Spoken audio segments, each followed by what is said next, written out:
A peace and bliss inconceivable to the pleasure-bound and pain-racked mind, and immeasurable by the limited capacities of our present bodily sense, is the reward of the seeker's insistent self-discipline, his painful struggle, his untiring endeavor. Sri Aurobindo.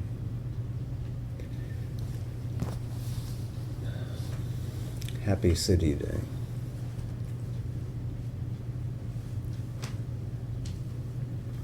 This is a great day.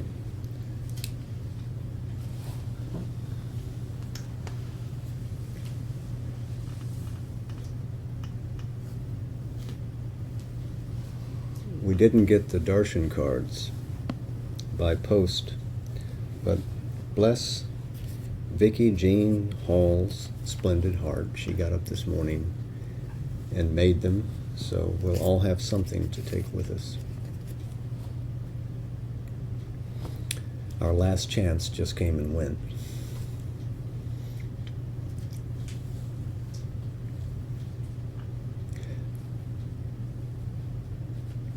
The message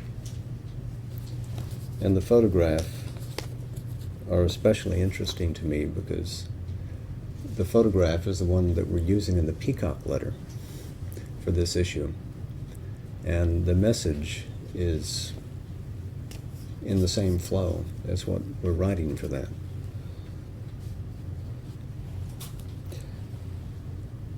Sri Aurobindo's magnificent, world-changing realization on this day.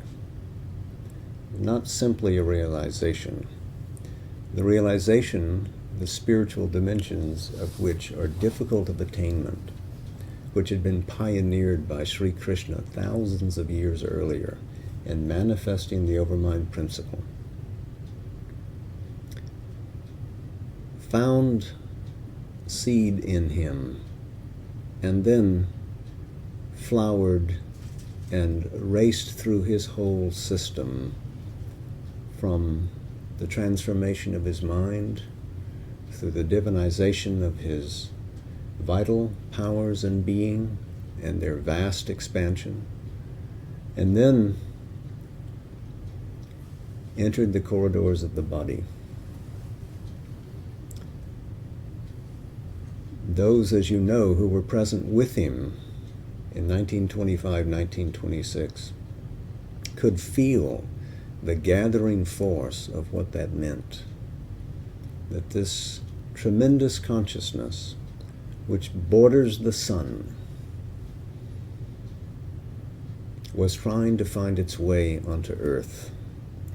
It had been pioneered but not physicalized. So it was Sri Aurobindo's work to fix it in the body.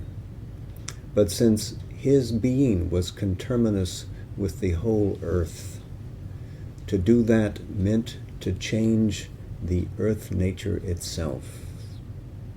And so when on this date, in 1926, that descent occurred, it was the fulfillment of Sri Krishna's promise, of the divine speaking through Krishna, fulfilling itself in the personhood of Sri Aurobindo, that this long cycle of evolution, which led from the birth of life in dead inconscient matter to the flowering of mind, has been completed. And now we can move to the future. But the basis for it all, as we note, for Sri Aurobindo it was a fulfillment. For us it's a beginning, and our beginning is to establish peace. Peace throughout. Shanti, shanti, shanti. In mind, life, and body. And into that peace, when it becomes so solid and so real to us that it's unshakable, however active we may be, whatever the furious whirl of activity around us, then comes the power to change and transform. Then comes the light to make Gnostic all sight. But I think we'll be speaking more of this. Time may be racing away from me. Maybe not. If you'll permit, I'll continue for a moment.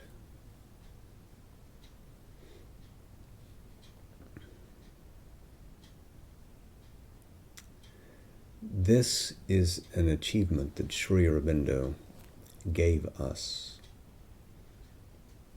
For himself, he did not need the realization or the transformation.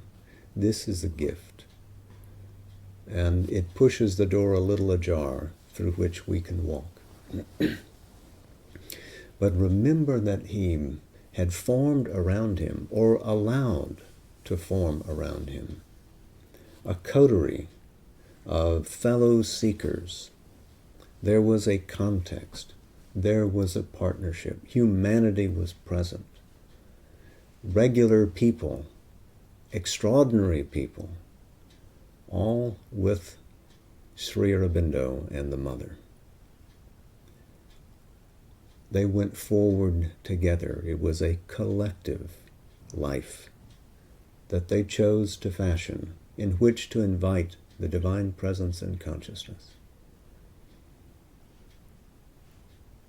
The ashram that was officially sanctioned on this day in 1926 must not exist only in India, must not exist only in Pondicherry, but wherever you are. Your soul is the center of an ashram where the divine presence resides.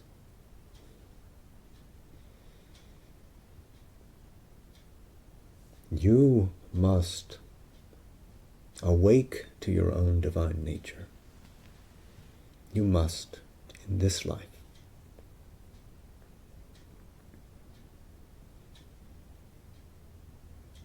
Because it is a web of light alone that can transform the globe.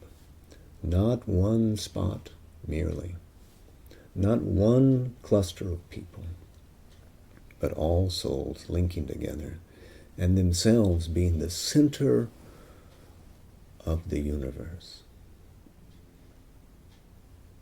Every individual formation is the center of the infinite. And in a consciousness made infinite, each finite formation must see the whole, must live in the whole, and not simply resident in consciousness, but dynamic in feeling, and solidly all the way to the cells of the body. It's an enormous work.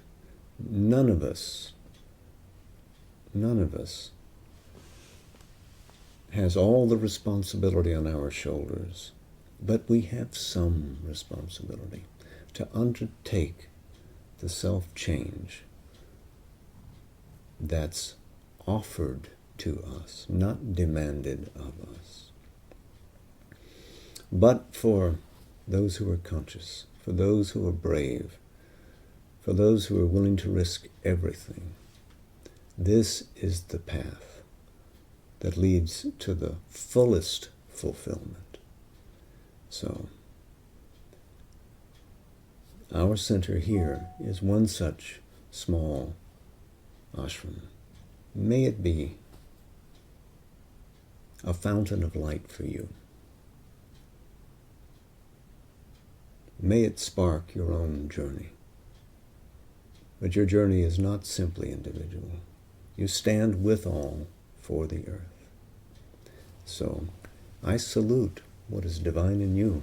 Namaste. Jai Ma. This is a day of great joy and gratitude to the pioneers who led us. This great achievement in Sri Aurobindo, he noted, could not have been made without her presence and support at his side. So wherever he steps, her force and divinity are also present. So, with minds vast and hearts full, and bodies plastic and receptive and open, let's go and sit for our meditation. Namaste. Jai Ma.